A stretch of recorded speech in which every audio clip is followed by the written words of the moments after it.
Now give the floor to a civil society representative, Ms. Fatima Al Ani. You have the floor. Thank you, Mr. President. I would like to draw your attention to the concern of this esteemed council to what is called war against terrorism. Since 2001, the human suffering due to the war on terrorism is on the increase.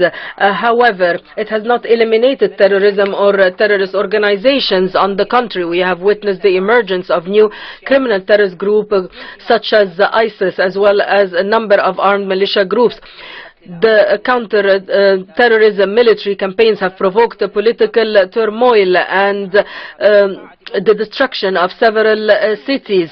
The leaders of the world have failed to modify their strategies, and several cities in Syria and Iraq are the most recent examples of disorganized war on terror. Mr. President, distinguished members, our main concern is that in the modern war on terrorism, there is no differentiation between armed terrorists and innocent civilians. Thousands of civilians have been trapped in the besieged cities where humanitarian access is denied, including essential supplies of food and water, resulting in a multitude of deaths.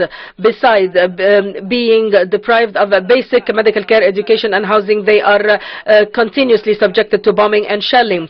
The media has shown disturbing images of women and children trapped under the bricks of their homes, yet the international community has failed once again to hold the international and government-led coalitions from targeting civilian inhabited areas and to respect human rights and the humanitarian law. Even those who manage to escape the fighting are never safe, as they either face persecution by the terrorists or by governmental forces and their affiliated militias. If captured alive, they are at risk of being tortured or subjected to the most cruel and degrading punishment. Mr. President, distinguished members, while we are aware of the threat that terrorism poses on the world, we do not think it should be dealt with by aggressive military intervention and the violation of human rights. On the contrary, a comprehensive strategy should be developed in order to address the root causes of this global crisis. Along this, a development plan should be enacted and measures should be taken to fight corruption, which has deprived the people of their basic rights. Finally, we cannot defeat terrorism by the creation of unlawful militias, and instead of fostering hatred and sectarian discrimination, we must strengthen the affected societies and invest in education, health and fighting unemployment.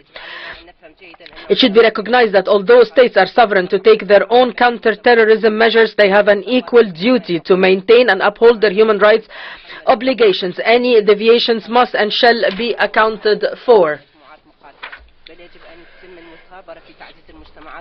In order to build more peaceful societies and to enhance